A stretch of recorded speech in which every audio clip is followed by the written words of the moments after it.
So, INFJ perfectionism. How does it impact us, and why do I think it impacts us?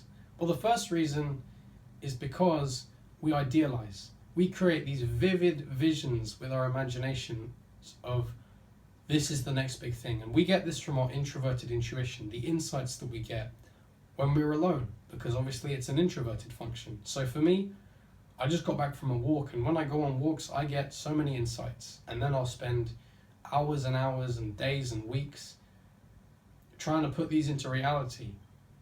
And that can be difficult in terms of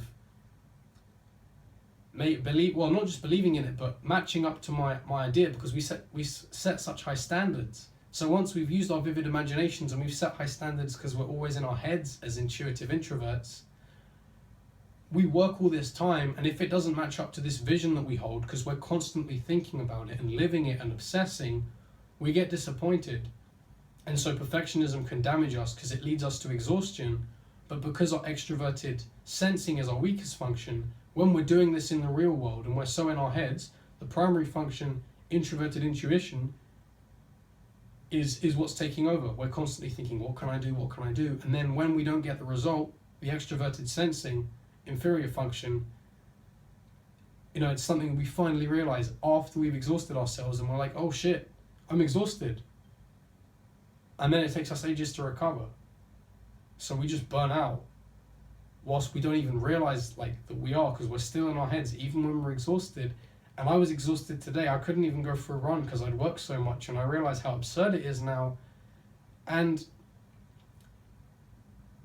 I still carried on in my head. I was like, I gotta hustle, I gotta keep going, I gotta achieve these goals. I gotta put content on YouTube and learn how to deliver more quality content, which is why I'm currently experimenting. And then it was like, in order to achieve that goal, having measured the amount of time I have at university and how much time I have in the coming weeks of days where I'm completely free to focus on my vision, I have to implement this. Otherwise, I'm going to let myself down, and the outcome is going to be so bad if I don't act on it right now and today.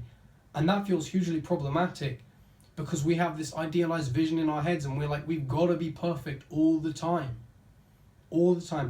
And interestingly, on the one hand, with certain things which might be half-assed, because you might have, in life we have ideas, and sometimes it's not always most important. But when I realized a real important thing, which was that laziness is chasing money as opposed to the actual process of enjoyment, and I figure what the process of enjoyment will be for me, which is adding value and impacting through content such as YouTube, Instagram, and teaching people, then I was so driven, and I thought, wow, I have to do this. I haven't got anything else I can do. I can make money on the side, but value is what I want to create. Content is what I want to create. Fulfillment is what I want to have, and overflowing, and having my cup overflow, and making other people's overflow, and teaching them purely out of gratitude for the fact that I have this time and have learnt this information, which has struck me to my core, makes me realize now I have to act. And if I don't get this impact by this time, I won't be able to have the freedom to continue to impact people's lives and have the income to do it.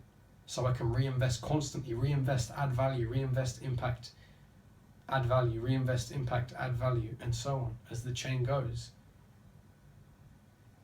And that is why idealism can exhaust us. So going back to the extroverted sensing point, because that's our inferior, we don't realize we're burnt out until the last second. And even far after I was completely knackered today, I was like, oh, I gotta hustle still.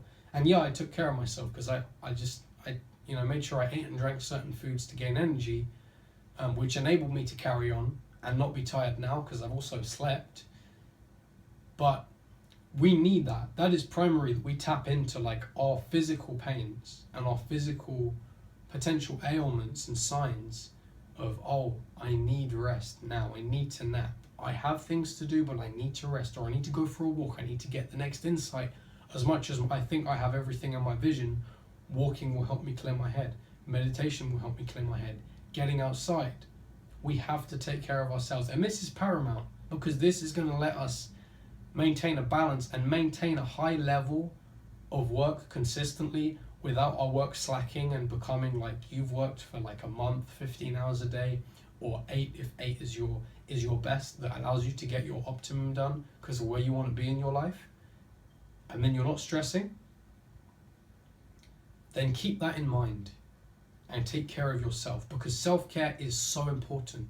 So important for us intuitives. Any other intuitives out there, maybe ENFPs, share your experience with me. Let me know how you would recharge by maybe getting with friends or going to a festival, but taking care of the idealistic vision and connecting back into the real world. And I actually think that's more of a problem for INFJs and INFPs, the intuitive introverts of the types.